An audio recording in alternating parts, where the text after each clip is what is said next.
Before the story begins, let me tell you this. The tale you're about to hear was told to me by an old dreaming pirate, a man who spent more years at sea than he could count. He spoke softly, like someone sharing a memory he wasn't sure he should reveal. Listen closely, and if you enjoy it, leave a comment and subscribe so the crew knows what kind of stories you want next. Old sailors like to say the sea chooses its people. Some are born into it, some run from it, but some, the rare ones, the sea calls by name. The first time I heard of the boy, he was no more than 12. He lived on a quiet shore where nothing ever happened, except the tide. Every morning it left strange things behind, glass marbles, carved stones, shells with patterns that didn't belong to any normal creature. But one morning the tide left something else, a footprint, small, human-shaped, and pointing toward the water, not away from it. The boy stared at that footprint for so long the sun shifted across the sky, and when the next wave washed over it, another appeared, and another, leading deeper and deeper into the sea. He should have run. Any normal boy would have, but instead he followed. He stepped into the cold water, and the tide pulled him forward, not harshly, not violently, but gently, like a guide taking a child's hand. He didn't come back out for 3 full minutes, and when he did, he carried something clutched to his chest, a wooden sphere covered in symbols no villager could read. No one asked questions, no one dared, but everyone whispered, "The sea has claimed him." Years passed. The boy grew into a young man, quiet and watchful. He worked on fishing boats, but he always kept that sphere with him. He never let anyone touch it. He never let it out of his sight. Ships drifted strangely when he was aboard. Storms split around him. Compass needles quivered.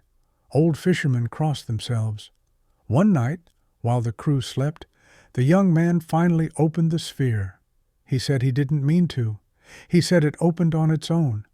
But whatever the truth was, light poured out like sunrise trapped in wood. Inside was a tiny stone, glowing blue, beating softly like a heart. When he picked it up, the tide rose, not by inches, by meters. The sea swelled as if something immense beneath the surface had woken from a long sleep. Some men shouted to throw the sphere overboard, others begged him to close it.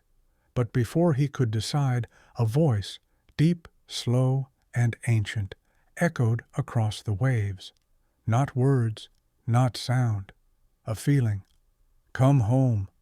The sea pulled the ship forward faster than any wind.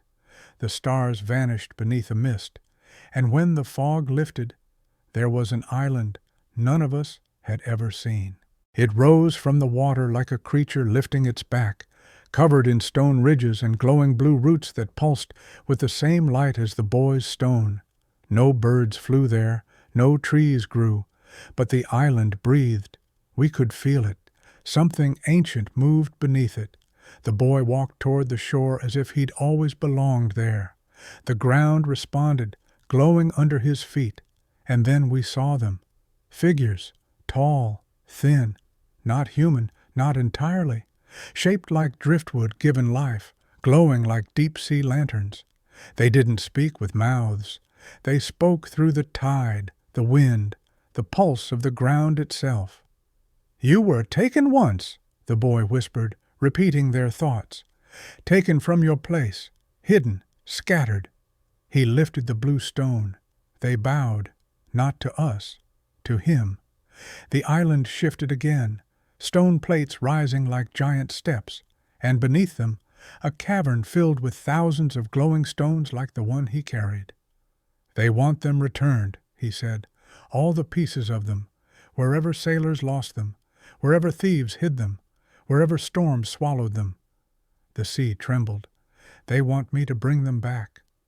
We asked if he'd ever return to the ship. He looked at us, kind, sad. "The tide brought me here," he said softly, "so the tide will decide." And as we sailed away, the island sank, slowly, silently, taking its glowing secrets with it. the boy stayed. Some say he guards the island. Some say he became part of it. Some say when the tide rises strangely in the night, it's because he's walking beneath it, still carrying that light. I saw it once myself. I never followed. After the night, when everything seemed to quiet down, we sailed forward, hoping the strange events were finally behind us. But the sea never lets a man rest for long, not one like me. It began at dawn, when the mist was still lying low over the water. A faint sound reached us first, something like a metal chime tapping against stone underwater. At first the crew ignored it, but the sound grew louder with each passing minute. Not threatening, not eerie, just persistent, calling, like something wanted us to notice. I leaned over the railing and saw it, a gentle glow deep below, moving slowly alongside the ship. Not a creature, not a treasure, a structure. As the sun rose, the fog lifted, and there beneath the water, clear as day, we saw an ancient stone archway, half crumbled, covered in coral and glowing barnacles, and hanging from the arch, a bell, a massive bronze bell, cracked in several places, still ringing despite the silence of the deep. The crew fell silent. Even the waves seemed to hush. Then the bell chimed again, and the ship lurched, not sideways, but forward, as if pulled by a current that didn't exist. We drifted toward a stretch of water that shimmered unnaturally, like sunlight reflecting off glass, and when the hull touched that shimmering patch, everything around us changed. The sea went quiet, the wind died, and the horizon shifted into a strange oval shape, almost like the world itself bent inward. Something ancient lived beneath that bell, something waiting. The crew whispered legends of the Drowned Gate, a mythical place where lost things wandered back into the world. I had heard the stories too, long ago, but I never believed them, until the water beneath us moved and something enormous passed below. Slow, massive, older than any map. And then a voice, not a human one, echoed from the bell through the deck. "Return the borrowed sun." At first we thought it was a mistake, nonsense, a riddle. But then I remembered the small orb of golden light we'd taken earlier, one we thought was nothing more than a glowing pearl found in the sky cracks. The crew wanted to throw it overboard immediately, but I felt a strange pull toward the gate below, a sense that it wasn't asking us to give something up. It was asking us to bring something home. We prepared a small boat, and against everyone's better judgment, I took the orb with me. The small vessel drifted down the shimmering current toward the bell. The ringing grew softer, not fading, but becoming warmer, as if guiding me. As I neared the arch, the water darkened, not from depth, but from shadow. A shape moved below me, rising slowly. A massive sea creature surfaced, its skin etched with glowing patterns and scars that looked as old as the ocean floor. Its eyes met mine, not hostile, not hungry, simply tired.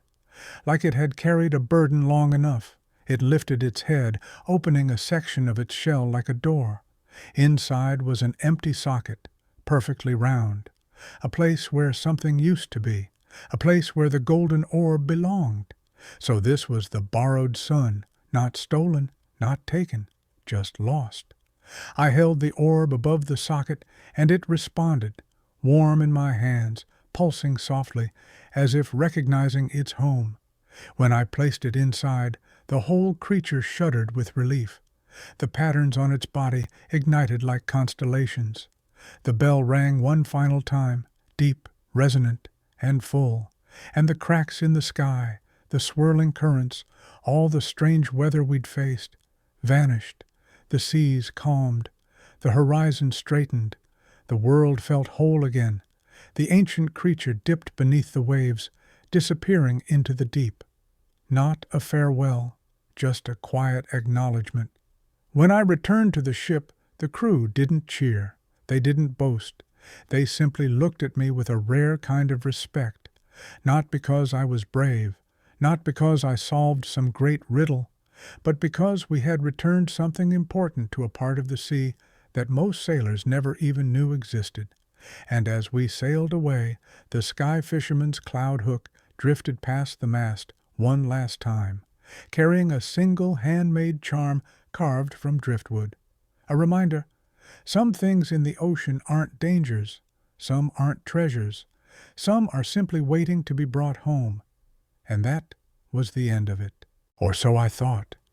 Because sometimes, late at night, when the sea is calm, I hear a deep, familiar chime, as if the bell under the waves still remembers my name.